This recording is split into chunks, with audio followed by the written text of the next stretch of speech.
நின்னு பல நாள் உயிக்கும் இவ்வுடல். இந்த உடல் நீங்கி போய் சென்று சென்றாகிலும் கண்டு சன்மம் கழிப்பான்.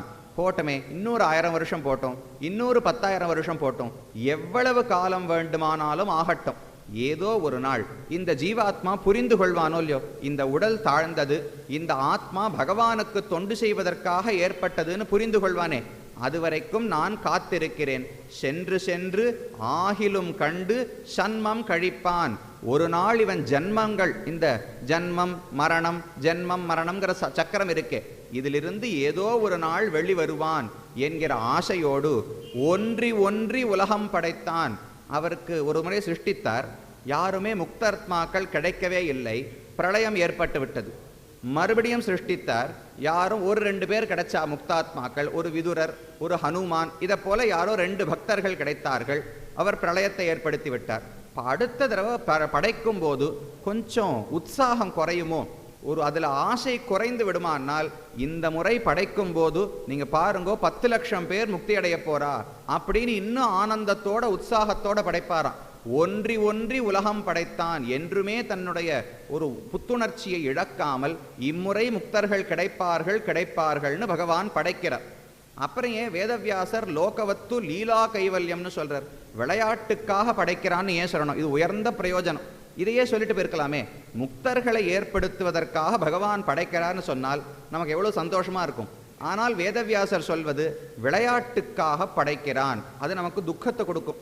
அவர் விளையாடுறதுக்கு நான் இவ்வளவு துன்பப்பட வேண்டுமா என்று ஏன் சொன்னார் என்றால், யோசிச்சு பாருங்க, அவர் உலகத்தை முக்தாத்மாக்களை உருவாக்குவதற்காகத்தான் படைக்கிறார். எத்தனை பேர் கிடைச்சிருவா? எத்தனை பேர் அவருக்கு லீலாரசத்தை கொடுப்பார்கள்? 2 ரசம் உண்டு, போக ரசம்னு ஒண்ணு, லீலா ரசம்னு ஒண்ணு. ஒரு பொருள் தான் இருக்க வேண்டியபடி இருந்தால் அதுல ஒரு ஆனந்தம் வருமோ இல்லையோ, அதற்கு போக ரசம்னு பெயர்.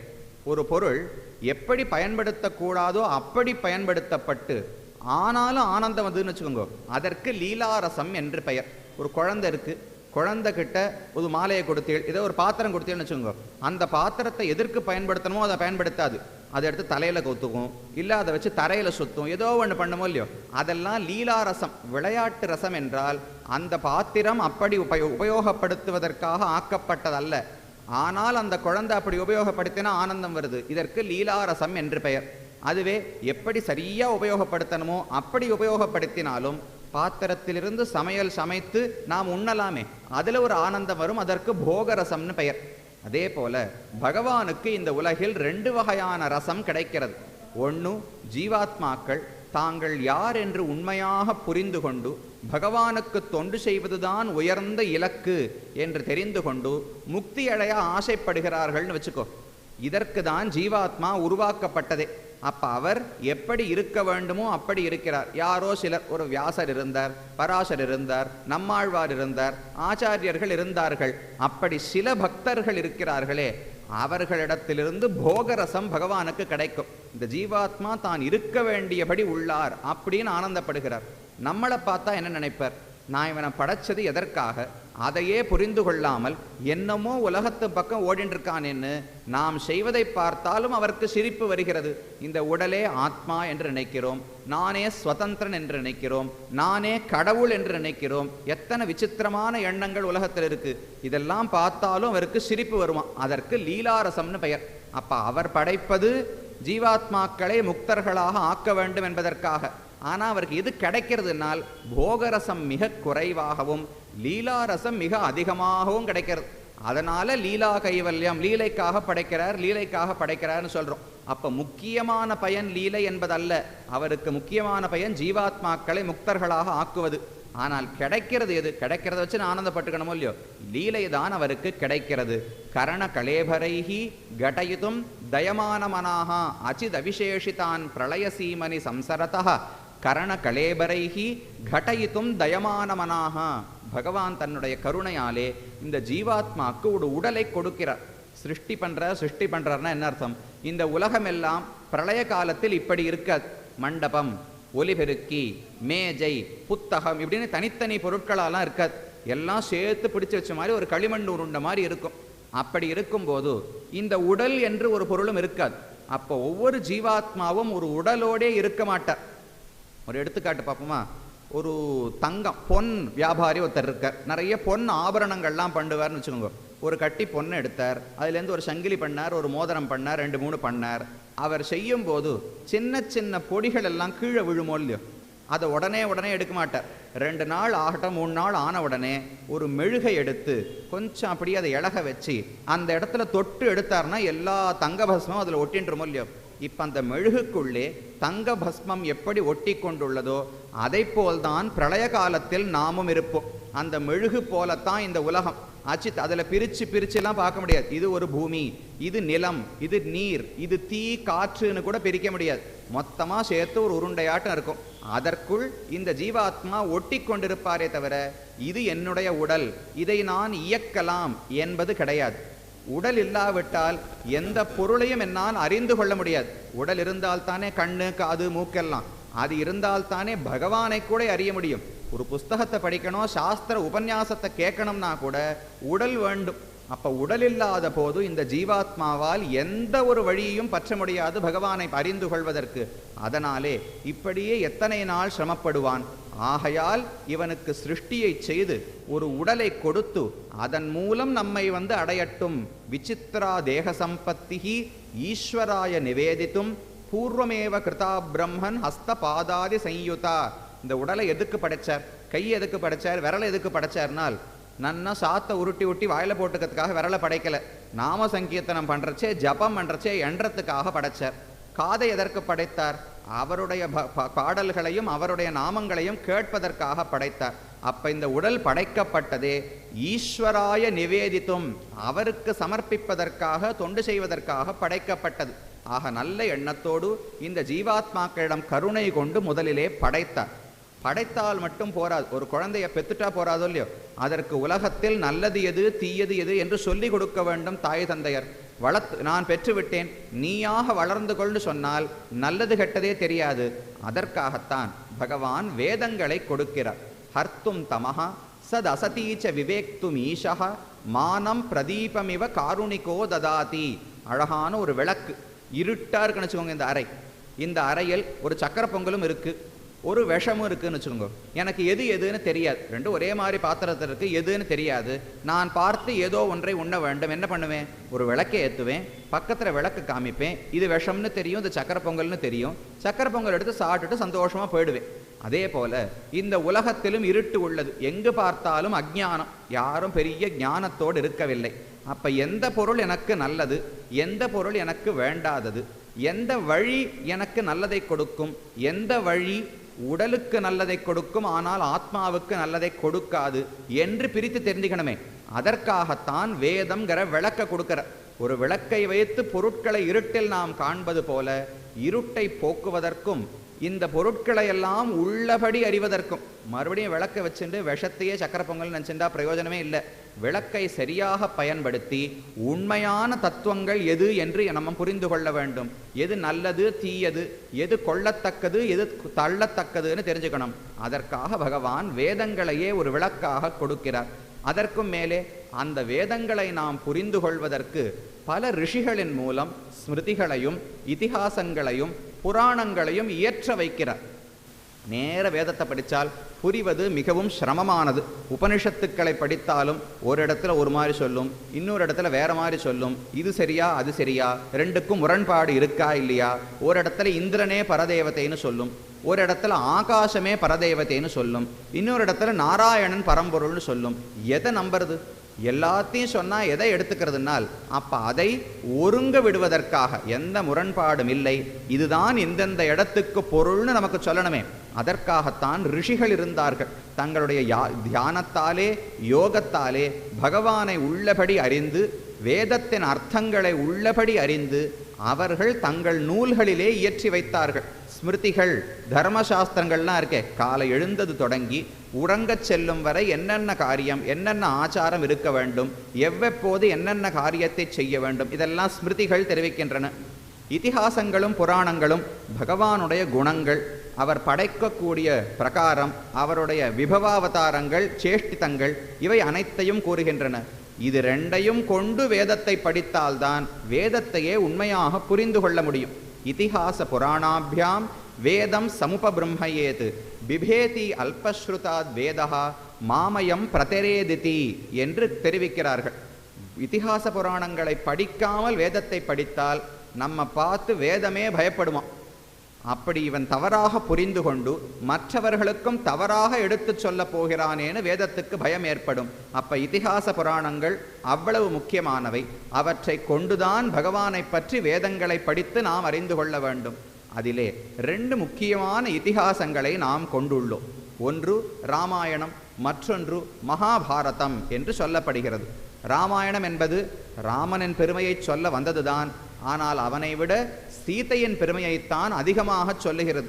சீதை தான் நம்மையும் பகவானையும் சேர்த்து வைக்கிறாள். புருஷகாரம் என்று சொல்வார்கள். நம்மையும் பகவானையும் சேர்த்து வைத்து ஒரு பாலமாக இருக்கிறாள். திருப்பாவையில் பந்தார் விரலி உன் மைத்துனன் பேர்பாடன்னு வருதோ இல்லையோ, கையில் நப்பினை ஒரு பந்து வச்சுருக்காளாம். இந்த கையால் கண்ணனை ஆலிங்கனம் பண்ணிட்டு இருக்காளாம். எதுக்கு பண்ணிட்டு இருக்கான்னால் பந்து தான் நாம் அனைவரும் அவருடைய சொத்து. பந்துன்னா சொத்துன்னு அர்த்தம் இல்லையோ. இப்போ பிராட்டிக்கு நாம் அனைவரும் தாசர்கள், அவருடைய சொத்து. அவளுக்கு பகவான் கணவன். அப்போ தான் பகவானை ஆசிரியிக்கிறாள். உலகம் அனைத்தும் அவளை ஆசிரியிக்கிறது. இப்போ பகவான் தான் தந்தை, நாம் தான் குழந்தைகள். இவள் தான் தாயை போல் இருந்து இருவருக்கும் பாலமாக இருக்கிறாள். அப்போ ராமாயணம் முழுவதும் காவியம் ராமாயணம் கிருத்ஸ்னம் சீதாயாச்சரிதம் மகது. சீதையினுடைய சரித்திரத்தை தான் நான் இந்த ராமாயணத்தில் சொன்னேன் என்று வால்மீகியே தொடக்கத்தில் தெரிவிக்கிறார். அப்ப ராமாயணம் சீதா மகாத்மியத்தை பற்றி. இந்த மகாபாரதமானது உபாய வைபவத்தை சொல்லுகிறது. உபாயம் என்றால் பகவான் தானே நமக்கு முக்தி கொடுக்க போகிறார். அந்த பகவானான கண்ணனுடைய ஏற்றத்தை சொல்வதுதான் மகாபாரதம். மகாபாரதம் 5வது வேதமாகவே கருதப்படுகிறது. வேதங்கள் அனாதியானவை. அதற்கு தொடக்கம் என்பதும் கிடையாது, முடிவு என்பதும் கிடையாது. இந்த மகாபாரதம் வியாசராலே இயற்றப்பட்டதுதான். ஆனால் அதில் சொல்லப்பட்ட விஷயத்தை பார்த்தால் இது வேதம் என்றே சொல்லலாம். பாரத பஞ்சமோ வேதா, 5வது வேதம் என்றே சொல்லும்படிக்கு இதில் இல்லாத கருத்துக்களே எதுவும் கிடையாது. தர்மேச்ச அர்த்தேச்ச காமேச்ச மோக்ஷேச்ச பரதர்ஷப எதிஹாஸ்தி ததன்யத்ர என் நேஹாஸ்தி நதத் குவச்சித்து என்று தெரிவிக்கிறார்கள். இந்த மகாபாரதம் எப்படிப்பட்டதுனால் இங்கு எது இருக்கோ அது மற்ற இடங்கள்லையும் இருக்கும். எங்கு இந்த இடத்தில் ஒன்று இல்லை என்றால் அது வேறெங்கும் இருக்காது. எதிஹாஸ்தி தத் அந்யத்ர, எது இங்கு உள்ளதோ அதுதான் மற்ற நூல்களிலும் இருக்கும். என் நேஹாஸ்தி ந தத் குவச்சித். இந்த மகாபாரதத்தில் ஒரு கருத்து இல்லை என்றால், ஒரு தத்துவம் இல்லை என்றால் அது எந்த புத்தகத்தில் தேடினாலும் கிடைக்காது என்று தெரிவிக்கிறார்கள். அப்போ சொல்ல வேண்டிய அனைத்தையும், அது தர்மமோ அர்த்தமோ காமமோ மோக்ஷமோ, அது அனைத்தையும் தெரிவிக்கிறது. அப்பேற்பட்ட மகாபாரதம், அதையும் வேதவியாசர் தான் இயற்றினார். அதற்கடுத்ததாக பாகவத புராணத்தையும் இயற்றினார். மகாபாரதத்தை பாடி அவருக்கு திருப்தி வரவில்லை. கண்ணனை பற்றி பாடணும்னு ஆரம்பித்தார். ஆனால் ஊரில் இருக்கிற எல்லாரையும் பற்றி பாடிட்டார். அதில் யாருக்கும் சண்டை, ஏன் சண்டை, எப்படி சண்டை நடந்தது, யார் இறந்தார்கள், யார் பிறந்தார்கள், இந்த கதை தான் மகாபாரதத்தில் இருக்கும். பூசை பட்டியல், பூசல் பட்டியல்னு தெரிவிப்பா. யாருக்கும் சண்டைன்னு பட்டியலிட்டார். அப்போ அந்த தவறு செய்து மிகவும் வருந்தினார். அதற்காக பகவானை பற்றி மட்டுமே பாட வேண்டும் என்கிற ஆசையோடு தான் பாகவத புராணத்தை பாடினார் வேதவியாசர். அப்போ பாகவதம் மிகவும் சிறந்த ஒரு பிரமாணம். அது யாரை பற்றி கூறுகிறது? பகவான் அனைத்து நிலைகளிலும் அவர் செய்யும் அனைத்து அவதாரங்களையும் கூறுகிறது. சிருஷ்டி செய்தார், வேதங்களை கொடுத்தார். இது 2ம் செய்த பிறகு ஏன் அவதரிக்கிறார் என்றால், தன்னை காட்டினால்தான் இவன் நம்புவான்னு அவர் தெரிஞ்சு போச்சு. அங்கு பரமாத்மா இருக்கிறார், அங்கு இருக்கிறார்னு சொன்னால் நம்முடைய புத்திக்கு எட்டவே எட்டாது. கண் முன்னால இதோ பகவான் இருக்கிறார், சேவித்துக்கொள், இப்படி திருமுடி, இப்படி திருமுகம், இப்படி கைகள் என்று ஒருத்தர் காண்பித்தால் தானே மனதில் நிற்கும். ஆகையாலே இவனை தியானம் செய், பரம்பொருள் வைகுண்டத்தில் இருக்கிறார், தியானம் செய் என்றால் மக்களால் முடியாது. அப்போ தான் அஸ்மதாதீனாமபி சமாஸ்ரயணீயத்வாய சகல மனுஜ நயன விஷயதாம் கதா. சாதாரண மக்களும் கூட தன்னை கண்டு நம்பிக்கை பெற வேண்டும். இந்த கர்மங்கள் எல்லாம் இருக்கு, வேதம் நிறைய சொல்றது, இதிகாச புராணங்கள் சொல்லுகின்றன. இதெல்லாம் அப்படிதான் இருக்குமா? அப்படி ஒரு உண்டான்னு நினைக்கிறவனுக்கு ராமனாக அவதரித்து தான் நடந்து காட்டினால் ராமனை பார்த்த உடனே சரி பரம்பொருள் தான் நம்பிக்கை வருது. கண்ணன் வந்து பிறந்து தன்னுடைய சேஷ்டிதங்களை எல்லாம் செய்தால் சரி கடவுள்தான் என்கிற நம்பிக்கை வருகிறது. அப்போ அதற்காக தன்னை காட்டுகிறார். கர்மங்கள் எல்லாம் என்ன? நாம் எத்தனையோ சந்தியாவந்தனம் தொடங்கி யஜ்யங்கள், ஹோமங்கள், பூஜை, குளம் வெட்டுவது, மரம் நடுவது, மந்திரம், கோயில் கட்டுவது எத்தனையோ பண்ணுறோமோ இல்லையோ, இதெல்லாம் என்னது? தர்ம காரியம்னு சொல்கிறோம். தர்ம காரியம்னா என்னன்னால் பகவானுக்கு ஆராதனை செய்கிறோம்னு அர்த்தம். ஆராதனம் என்றால் அவரை சந்தோஷப்படுத்துவதற்கு ஏதோ ஒரு செயல், அவ்வளவுதான் ஆராதனம்ங்கிறதுக்கு அர்த்தம். அவரை அமர்த்தி 6 ஆசனங்கள் இட்டு, முதலிலே மந்திராசனம், அடுத்து ஸ்நானாசனம், அடுத்து அலங்காராசனம், இப்படி செய்வது மட்டும்தான் ஆராதனம் என்றல்ல. நான் எதை செய்தாலும் அதை ஆராதனமாக ஆக்கலாம். வேதம் சொன்னதாக இருக்க வேண்டும். அது இந்த தாழ்ந்த பலங்களுக்காக செய்கிறேன் என்ற ஆசை இல்லாமல் பகவான் திருவடிகளுக்கு சமர்ப்பணமாக செல்கிறேன். காயேன வாச்சா மனசேந்திரியைர்வா புத்தியாத்மனாவா பிரகிருதே ஸ்வபாவாத் கரோமி யத்யத் சகலம் பரஸ்மை ராராயணாயேதி சமர்ப்பயாமி சொல்கிறோமே. நான் செய்யும் அனைத்தும் இந்த இடத்துல பாருங்கோ, காயேன வாச்சா மனசா இந்திரியைர்வா புத்தியா ஆத்மனாவா பிரகிருதே ஸ்வபாவாத். நான் தெரிந்து பண்ணணும்னு கூட இல்லை, பிரகிருத்தியின் ஸ்வபாவத்தாலே என்னுடைய இயற்கையாக எத்தனையோ காரியங்கள் பண்ணுறேனோ இல்லையோ, அதையெல்லாம் கூட பகவானிடத்தில் சமர்ப்பித்து செய்யலாம். நான் நடக்கிறேன், தூங்குறேன், சாப்பிட்றேன், ஓடுறேன், வேலை பார்க்கிறேன், இது அனைத்தையும் கூட பகவானுக்கு அர்ப்பணிக்கலாம். வேலை பார்க்கிறேன், எப்படி அர்ப்பணிப்பது? வேலை பார்த்து நியாயமான முறையில் பணத்தை சம்பாதித்து அதன் மூலம் அவருக்கு அர்ச்சனை செய்ய போகிறேன். அப்போ அதுவும் தர்மமாக ஆகும். நியாயமான முறையில் சம்பாதித்தால் தர்மமாக ஆகும். அதை எப்படி செலவழிக்க வேண்டுமோ செலவழித்தால் தர்மமாக ஆகும். இப்படி கர்மங்கள் அனைத்தும், வேதத்தில் சொல்லப்பட்ட செயல்கள் அனைத்துமே ஒருவருக்கு ஆராதனம்னு வச்சுக்கோங்களேன். அந்த ஆராதனத்தில் நமக்கு ஒரு ஆசை வரணும்னா என்ன பண்ணணும்? அந்த யாரை ஆராதிக்கிறோமோ அவரை காண வேண்டும். அவர் எங்கேயோ இருக்கார், எப்படி இருப்பார்னே தெரியாதுன்னால் ஆராதனத்தில் ஆசையே வராது. அவர் வந்து அமர்ந்து நாம் கொடுக்கும் அர்க்கியத்தை ஏற்றுக்கொண்டு, பாத்தியத்தை ஏற்றுக்கொண்டு நம்மோடு பேசி இப்படி செய்தார் அவருக்கு ஒரு உபச்சாரம் பண்ணணும்னு தோணுமோ இல்லையோ. வீட்டுக்கு விருந்தாளி வந்தால் நன்னா உபசரிக்கிறோம். பகவானுக்கு ஏன் பண்ண முடியலன்னால் அவர் ரொம்ப தள்ளி இருக்க, எனக்கு கிட்டக்கே இல்லையே. அப்போ கிட்டக்க இருக்கணுங்கிறதுக்காகத்தான் அவதாரங்களை செய்கிறார். ஒரு ராமனாக பிறந்தால் குஹனோடு பழகுகிறார், ஹனுமானோடு பழகுகிறார், சபரியோடு பழகுகிறார், ஹனுமானோடு பழகுகிறார். இவர்களெல்லாம் அவரை விட்டு பிரிந்தால் உயிர் தரிக்க முடியாது என்று இருக்கக்கூடியவர்கள். ஆழ்வார்கள் எதற்கு அவனை பார்க்கணும்னு பிரார்த்திக்கிறார்? இங்கிருந்து முக்தி கொடுன்னு மட்டும் பிரார்த்திக்கலாமே.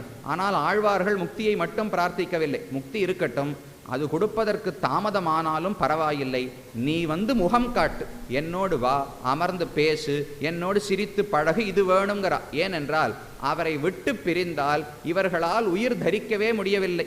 ஒரு ராத்திரி பகவான் வரலையாம். சாயங்காலம் இருட்டி விட்டது, கண்ணன் வரவில்லை. நாளை காலை தான் வருவானோ என்னமோ தெரியாது. ஆழ்வாருக்கு அந்த ஒரு ராத்திரி பொழுது தாங்க முடியவில்லை. ஊரெல்லாம் துஞ்சி உலகெல்லாம் நள்ளிருளாய் நீரெல்லாம் தேறிவோர் நீணலவாய் நீண்டதால் பாரெல்லாம் உண்ட நம் பாம்பனையான் வாரானால் ஆரெல்லே வல்வினையேன் ஆவி காப்பாரினியே. என்னுடைய ஆத்மாவை யார் காப்பாற்ற போகிறார்கள் என்று தெரியவில்லை. கண்ணனும் வரமாட்டேன் என்று விட்டார். ஊரெல்லாம் துஞ்சி விட்டது, எல்லாரும் உறங்கி விட்டார்கள். உலகெல்லாம் நல் இருளாய் நீரெல்லாம் தேறிவோர் நீணலவாய் நீண்டதால், அப்ப எங்கும் இருட்டு, பகவான் இல்லை, அவர் வந்து காக்கவில்லை. நாளை காலை வயை உயிர் தரிக்குமா என்றே தெரியவில்லை. ஒரு பகல் 1000 ஊழியாலோன்னு தெரிவிக்கிறார். ஒரு பகல் பொழுது கண்ணன் மாடு மேய்ப்பதற்கு சென்று திரும்பி வருவதற்குள் அங்கிருந்த கோபிகைகள் பட்ட பாடு, அந்த ஒரு பகல் என்பது ஒரு ஊழிக்காலம், ஒரு கல்பகாலம் போல இருக்குமா அவளுக்கு. அப்படி பிரிந்திருந்தார். இதில் இன்னொரு வஞ்சனை வேற. பெண் பிறந்தார் எய்தும் பெருந்துயர் காண்கிலேனென்னு ஒன் சுடரோன் வாராது ஒழித்தான் என்று ஆழ்வார் தெரிவிக்கிறார். ஆழ்வார் ராத்திரி முழுக்க இவ்வளவு கஷ்டப்பட்டாரோ இல்லையோ, பகவானை விட்டு பிரிந்து உடல் தளர்ந்து போயிற்று. அவருடைய வர்ணமே மாறிடுத்தான். நன்னா கிளி போல நிறத்தில் இருப்பாளாம். வெளுத்து போய் ஜுவரம் கண்டு நிறமெல்லாம் மாறி தன்னுடைய ஒரு சேஷ்டையை இல்லாமல் கிடக்கிறாள். சூரியனுக்கு உதிப்பதற்கு பயமா. 6 ஆச்சு, 6:15 ஆச்சு, 6:30 ஆச்சு, சூரியன் உதிக்கவே இல்லை. ஆழ்வார் எப்போ இந்த ராத்திரி முடியும் பகல் வரும் என்று காத்திருக்கிறார். சூரியன் உதிக்கவே இல்லை. பெண் பிறந்தார் எய்தும் பெரும் துயர் காண்கிலேன். இந்த ஆழ்வார் படுற கஷ்டத்தை என்னால் பார்க்க முடியல, நான் உதிக்கவே மாட்டேன்னு தள்ளிண்டே போறாராம் சூரியன். அப்படி யாரோ சிலர் அவனை விட்டு பிரிந்தால் இருக்க முடியாதுன்னு இருக்காளே, அவர்களுக்கு அனுகிரகிப்பதற்காக பகவான் வந்து பிறக்கிறார். அப்படி செய்தவைதான் அனைத்து அவதாரங்களும். சில அவதாரங்கள் சிலரை காப்பதற்காக செய்கிறார், மிச்சமிருக்கும் அவதாரங்களை பொதுவாக அனைவருக்காகவும் செய்கிறார். ஞாலத்தூடே நடந்தும் நின்னும் கிடந்திறந்தும் சால பல நாள் உகந்தோர் உயிர்கள் காப்பானே. இந்த பூமிக்குள்ளே பிறந்து நடந்தும் நின்றும் கிடந்து இடந்தும் சால பல நாள், எத்தனை நாட்கள்னு சொல்ல முடியாது, அனாதி காலமாக காக்கிறார். உகந்தோர் யுகந்தோறும் பிறந்து பிறந்து காக்கிறார் பகவான். அப்படி காக்கும்போது சில அவதாரங்கள், இப்போ மத்ஸ்யாவதாரம், கூர்மாவதாரம், வராக அவதாரம், இவையெல்லாம் வெகு குறுகிய காலத்துக்கு யாரோ ஒருத்தரை ரட்சிப்பதற்கோ ஒருத்தரை நிரசனம் செய்வதற்கோ வந்தது. ஒரு சிம்ஹாவதாரம்னால் பிரஹ்லாதனை காத்து ஹிரண்யகசிபுவை கொன்று பிரஹ்லாதனுக்கு அனுகிரகம் செய்து காட்சி கொடுப்பதற்காக வந்தார். ஒரு வராக அவதாரம் பூமி பிராட்டியை உத்தரணம் செய்து ஹிரண்யகசிபுவை முடிப்பதற்கு. கூர்மாவதாரம் பார்க்கடலை கடையும் போது மந்திரமலையை தரிப்பதற்கு. அப்ப இவர்களும் ரட்சிப்பதற்காகத்தான் வந்தார். பகவான் உலகில் பிறப்பது ரெண்டு பயன்களுக்காக. ஒன்று ரட்சிப்பது, யாராவது அழைத்தால் ஓடி வந்து ரட்சிக்க வேண்டும், அதற்காக வருகிறார்.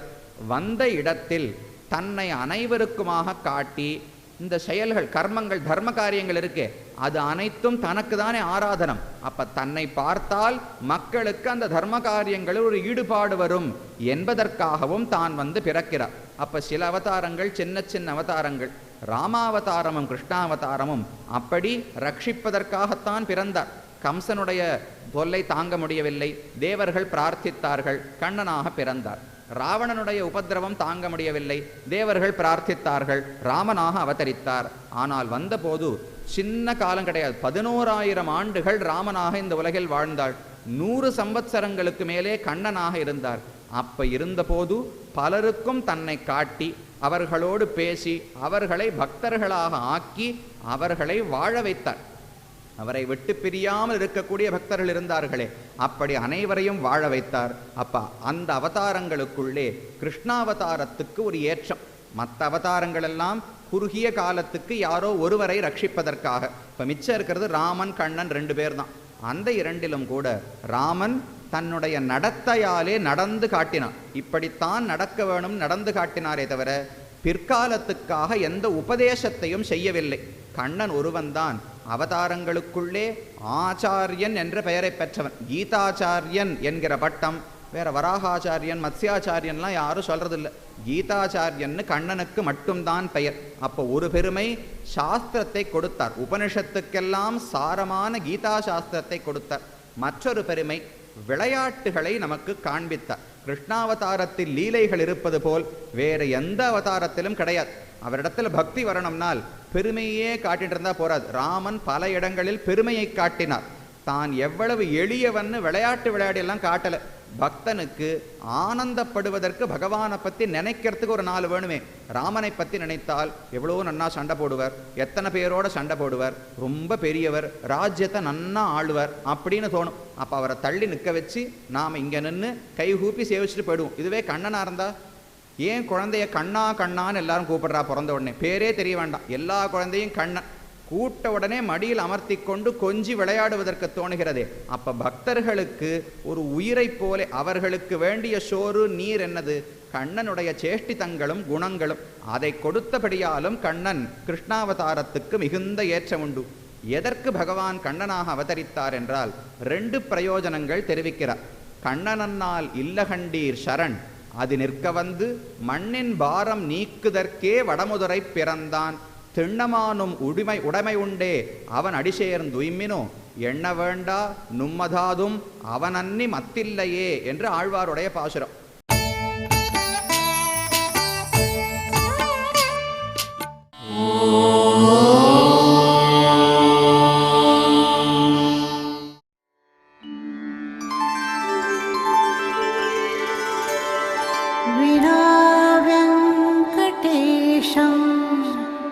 ननाथो ननाथः सदा वेङ्कटेशं स्मरामि स्मरामि।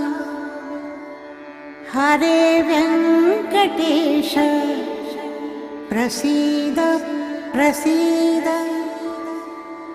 प्रियं वेङ्कटेश प्रयच्छ प्रयच्छ।